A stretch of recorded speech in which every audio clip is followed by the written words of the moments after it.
Frank Portinari. Here we go, cut. No, come on, keep it. Portinari, the name's Portinari, right. Can I just say, you do have a very glamorous surname, but that's not the reason why I like you. You are Camden, in my head, Camden Frank. North London Frank. Right. You know everything about everything. I know quite a lot. Yeah, you do. You know, you are a very knowledgeable guy on the history. So we've met over the years a couple of times.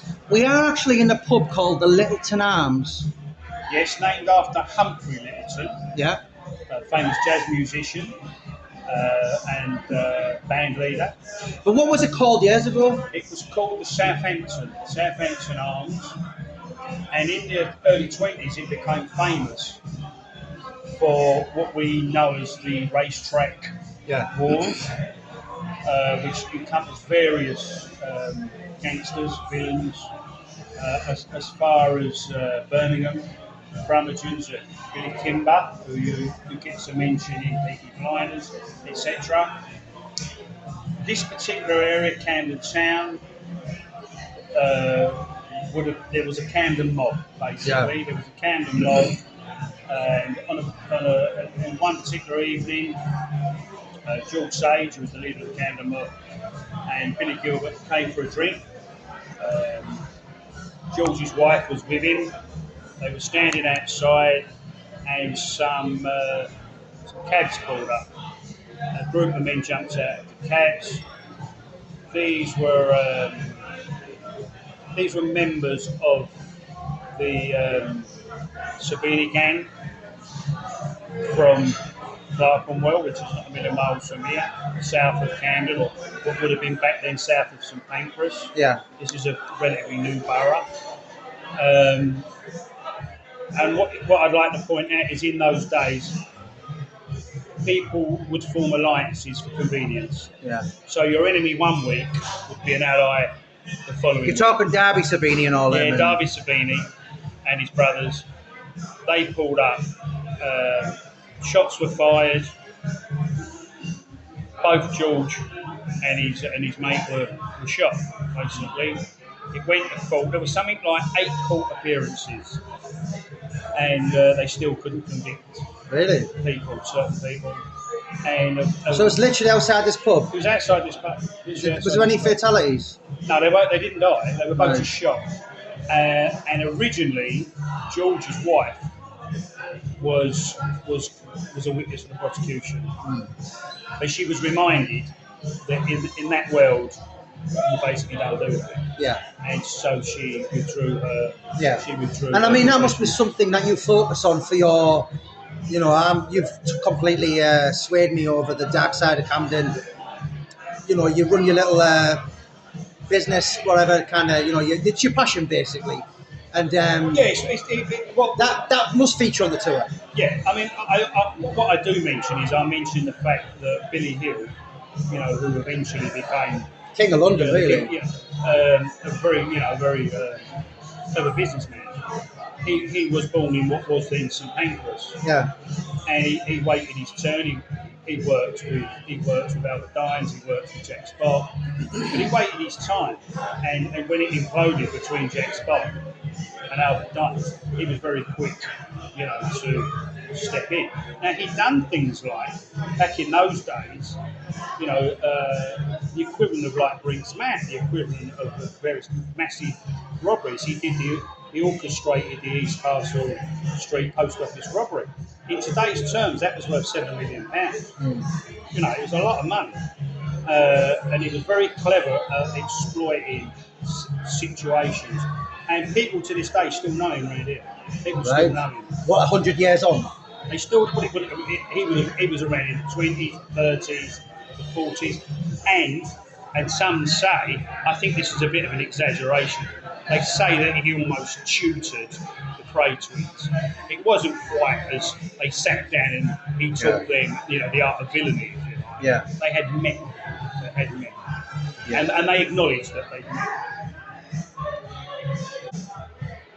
So, Frank, I've been fortunate enough to be on a couple of your tours, and I must admit, I never, in my head, yes, there was the Camden Ripper and all that, but the clue's in the name of your tour, which is the Darkside of Camden. And I didn't realise, as people talk about the East End, Jack the Ripper, the Craze, Jack Spot Comma, but there is so much round here, this North London borough. Well, again, I made earlier on. I made reference to Peaky Blinders, and there's Alfie Solomons Yeah. as the man that wrote, the story. He's actually called Alfie Solomon, and in that he depicts him as a Jewish person with the ringlets and so on. He was never like that. Yeah. He was a secular Jew. He was a very smart man. He was recognised for his suits and his demeanour. Now, originally, yes, he was part, of a gang in East London, but he actually moved to Camden Town, and he formed alliance with the Camden mob.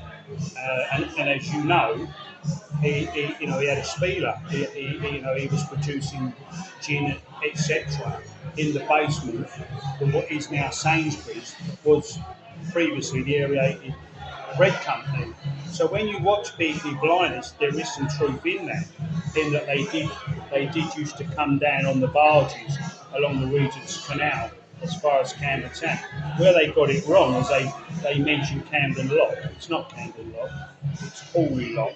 It's the other side of the bridge that goes over Camden High Street. And you've got to admit, I know we're going a little bit away, but your Amy Winehouse story and, Madness, I think they had the first gig in the Dubliners or something. That does a lot for the tourism in this Camden, doesn't it? I've seen a lot of people.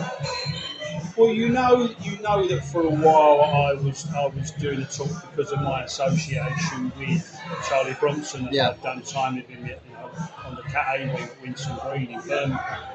So I was doing a talk for a while on a particular bus tour in the East End. When I parted ways with them, friends did say, "Why don't you do your own tour?" And that's what made me think of certain facts, fiction, folklore, etc., that I knew that had taken place in St Pancras stroke Camden. That inspired me because most people know Camden because of Camden Lock, famous music venues, street art, street food, The punk, etc. Which is, it's a great musical. There's actually going to be a film coming out soon about it. But what no one had ever spoke about was the dark side of Camden. The crime. I didn't know until I met you. Serial killers, various villains, witchcraft, terrorism, many, many stories. So that's what inspired me to do the tour. And, obviously there's a lot of famous, do you know what, people talk, I know a lot of musicians and they have to go and buy their first guitar in Camden. And I suppose you're putting across, there's an old saying, if you're good at something, never do it for free. And there's obviously you're a bit of a history buff, a bit of an anorak, and you know the lot. So anyone who wants to go on Frank's tour, I'm going to put the link in the bio in the information bit. Click on it. Frank is very approachable. I've been on a couple of his tours, and it's kind of it's a wide. You don't really just touch on the crime. There's a lot of different things with yours, isn't there? Well, it started off with 10 stories. I think it became 12. It became 15. The more research I did. But what I also noticed, I was walking past places that had a lot of social history. Yeah. As you know, for example, what is now St Pancras Gardens was once St Pancras Cemetery. Yeah. The church, stories of associated people that are buried there. The fact that the original Pearly King, for example, Henry Croft, was originally buried. I didn't know that until you told me. There's a lot of history there. So I found myself adding to the tour. So what was once an hour and a half tour became 2 hours, 2.5. And how long's a piece of string? Now it's 3 hours. Now it's 3 hours because I constantly find more information. And I want people to know that information. Yeah, absolutely. Do you know what? I can really vouch for it. So anyone who wants to go on Frank's tour, click on the link in the bio and that will take you directly to Frank. Frank, always a pleasure. Thank you so much, sir. Thank you, Jamie. I appreciate it. Thanks very much.